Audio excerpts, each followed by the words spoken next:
pagi semuanya. Nah, di sini saya lanjutkan lagi ya materi pelajaran sejarah untuk kelas 11 masih di beberapa perang-perang di daerah dalam melawan sekutu. Nah, kalau tadi saya sudah menjelaskan tentang pertempuran di Jogja dan kemudian yang kemarin juga pertempuran 5 hari di Semarang. Yang kali ini giliran Palagan Ambarawa ya. Palagan Ambarawa masih di daerah Jawa Tengah juga. Nah, bagaimana kronologinya Palagan Ambarawa? Itu satu ya. Pertama, kedatangan sekutu ya. Nah, yang namanya kedatangan sekutu ya, kali ini ya bukan kali ini sih. Sebenarnya tentara sekutu ketika datang kan juga diboncengi tentara Nika ya toh. Sudah saya jelaskan di materi-materi sebelumnya. Nah, kebetulan tentara sekutu datang ya dengan diboncengi oleh Nika itu, mereka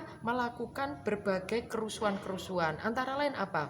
Kita tahu yang namanya Ambarawa itu merupakan posisi penting jalur dan menuju dari ada Semarang, ada Jogja. Di mana Semarang dan Jogja merupakan kota yang penting di Jawa Tengah sebagai ya pusat pemerintahan, administratif dan sebagainya. Nah, posisi Ambarawa ini ya ketika kedatangan sekutu itu melakukan menduduki tempat-tempat penting di Ambarawa. Terus kemudian mereka itu istilahnya apa ya menutup jalur Ambarawa ini ya. Kemudian masih ditambah lagi ya mereka tentara Nika Belanda itu khususnya membebaskan tawanan perang.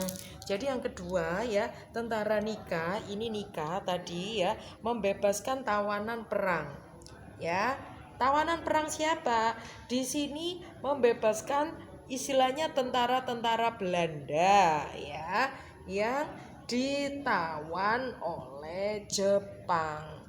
Nah, ketika di sini terjadi peralihan antara Jepang dan juga Belanda. Ingat ketika awal penjajahan Jepang ya, di mana terjadi pertempuran seru antara Jepang dan Belanda sehingga pada akhirnya Belanda yang kalah. Terus kemudian kita ganti penjajah yaitu bangsa Jepang. Nah, ketika kita dijajah sama Jepang, maka tentara-tentara Belanda dan tentara berkebangsaan asing lainnya itu ditawan sama pemerintah Jepang selama masa kependudukan Jepang di Indonesia. Nah, ketika mereka ditawan ini, waktu sekutu datang ke Ambarawa ya, itu khususnya Nika ya, mereka itu membebaskan tawanan perang Belanda ini yang semula ditawan oleh Jepang. Tidak hanya dibebaskan, bahkan mereka itu dipersenjatai. Jadi diberi senjata. Untuk apa? Tidak ada yang lain yaitu melakukan kekacauan di daerah Ambarawa dan sekitarnya. Ya,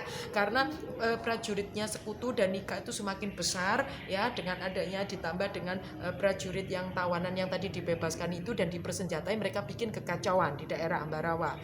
Habis itu apa yang terjadi? Nah, otomatis ya yang namanya segala bentuk kekacauan ya yang di sini mengganggu keamanan dan ketertiban negara yang sudah berdaulat yaitu Indonesia ini tidak ada lainnya kecuali harus kita serang. Nah, kemudian diturunkan prajurit TKR ya. TKR melakukan perlawanan pada saat itu TNI-nya kita, Tentara Keamanan Rakyat ya. Di sini melakukan perlawanan.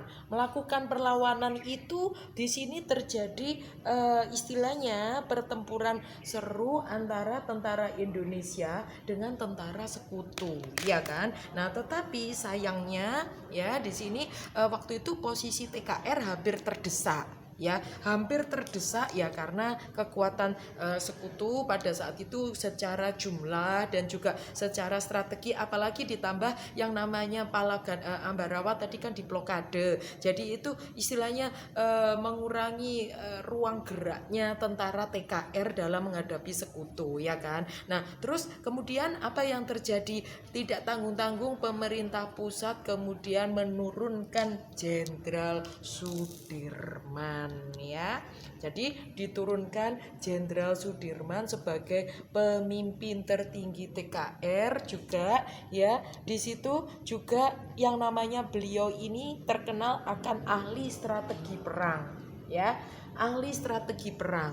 Nah, kemudian Jenderal Sudirman ini merubah strategi perlawanan Pak Ambarawa dalam melawan sekutu, yaitu apa? Yaitu dengan menerapkan strategi supit urang, ya, supit urang. Apa itu supit? Supit itu ya cupit ya, capit ya. Urang itu bahasa Jawa, artinya udang ya, maklum daerah Jawa Tengah jadi berbahasa Jawa ya toh. Nah, supit urang itu maksudnya begini. Kita tahu yang namanya binatang udang tuh bagaimana sih supitnya, panjang ya, ada di kiri dan kanan. Nah, itu menggambarkan strategi perangnya TKR waktu itu dalam melawan tentara sekutu. Nah, yang namanya Ambarawa itu ada di dekat di daerah pantai. Ini Ambarawa, ya, Ambarawa, ya.